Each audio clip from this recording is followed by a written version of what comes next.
Меня пригласил ваш общественный помощник Антонина Николаевна Ускеева. И мы с ней давно знакомы, и я никак не мог отказать. Да, приехал. И, меня зовут Тихон Николаевич Скрябин. Я государственный собрание Тюмень, член комитета по образованию и науке. Я работаю в Сибирском отделении Российской академии наук в качестве заместителя генерального директора. Поэтому педагогика для меня, скажем, знакомая, профессия. Я работал директором, 10 лет проработал в школе директором. Ну и сегодня вечер выдающихся педагогов, я бы сказал, интеллигентов, которые внесли свою лепту в развитие Якутии, не только педагогики, но и вообще в целом развитии республики. И я подумал, что наверняка, Пантелеймон Иванович, есть вопросы, есть какие-то, может быть, недоработки, может быть, какие-то проблемы в тифлопедагогике. И этот вопрос можно обсудить в законодательном органе или в Тюмени, пригласить министерство, представителей, можно даже министра пригласить для решения вопросов. Я Пантелеймона Романовича думал, впервые вижу, но оказывается я заочно знаю, он много, скажем, специалист, который занимается еще давно, когда-то рассказывали про то, что Пантелеймон Романович обучает компьютеру незрячих. Я это слышал.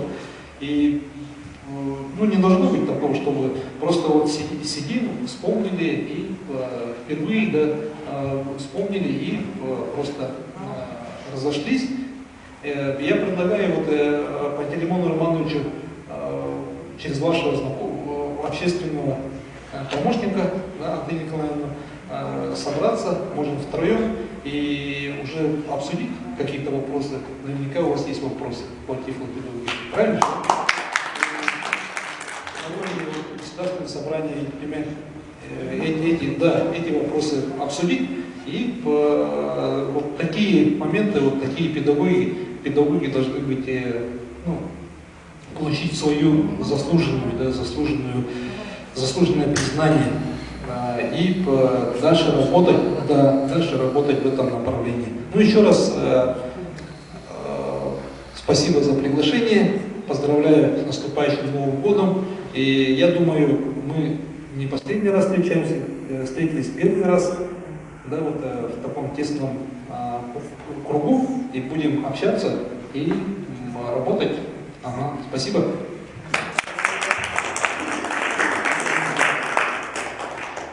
Тихон Николаевич, очень было приятно услышать конкретное деловое предложение.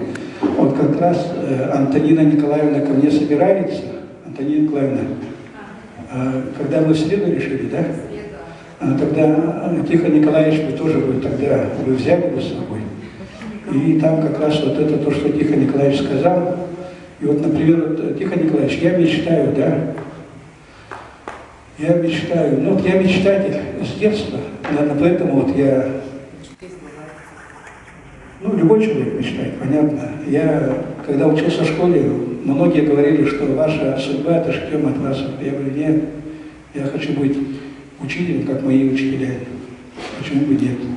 То есть я очень мечтаю. Сейчас я мечтаю, Тихон Николаевич, слушайте внимательно. Я мечтаю, что в 2027 году правительство республики организовало и провело мероприятие по столетнему юбилею Матвея Матвеевича Лобанова.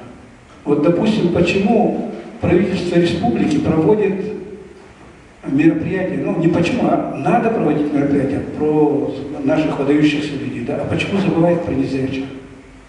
Поэтому я сказал, почему.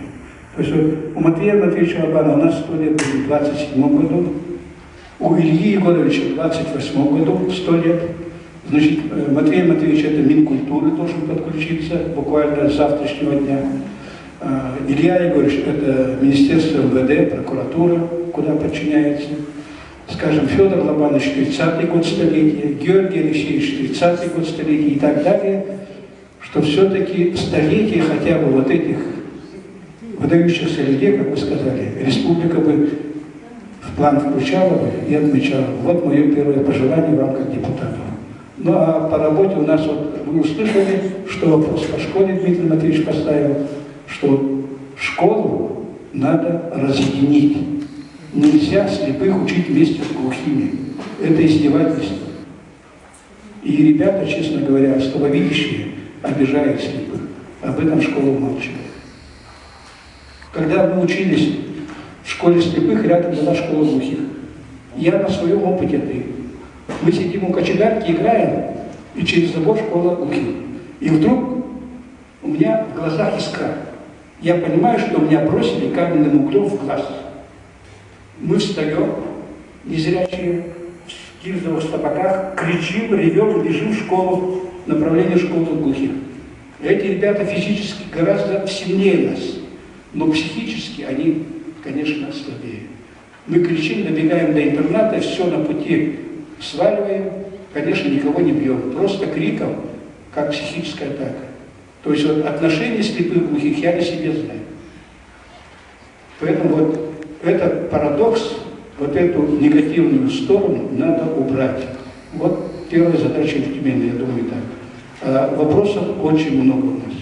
И по системе Брайля, вот, например, система в школе слепых обучается 150 человек, ну, грубо я говорю.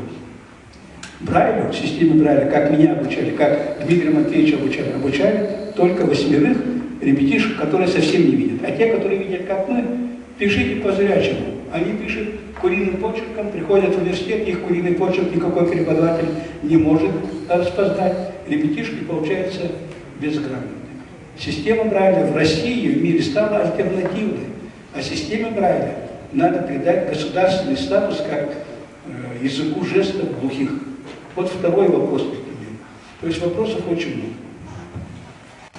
Ну, как говорится, только человек мечтающий может какие-то цели поставить, правильно же, да? И вот Пантелеймон Романович мечтать, конечно же, надо, нужно. Ну, я вот, будучи директором, я своим детям всегда говорю, нужно мечтать. Да? Тогда мечты вот формируются цели, правильно же, да? Цели, потом проекты, и благодаря вот таким мечтам мы вот, ну, в одной школе построили интернат, в другой школе построили школу. И вот, Пантелеймон Романович, то, что вы поднимаете такой вопрос, ну, нужно обсудить, конечно же, в комитете обязательно, да, я вас приглашаю, комитет втроем, в комитете можем с Антониной Афанасьевной посидеть, подумать, как провести, и с правительством, ну, в частности, с министерством отработать, и чтобы наши разговоры не просто, ну, мечтать, конечно, надо, но нужно пытаться идти к мечте. Тогда только можно что-то сделать. И до 27 года, ну, достаточно, ну, время есть, 3 года, да, ну, на сегодня, на этот час 4 года, да. Поэтому, Пантелеймон Иванович, я открыт, тем более у вас помощник Антонина Николаевна, поэтому я готов с вами работать. Давайте вот, вместе помечтаем. Еще раз, с наступающим Новым годом, помечтайте побольше.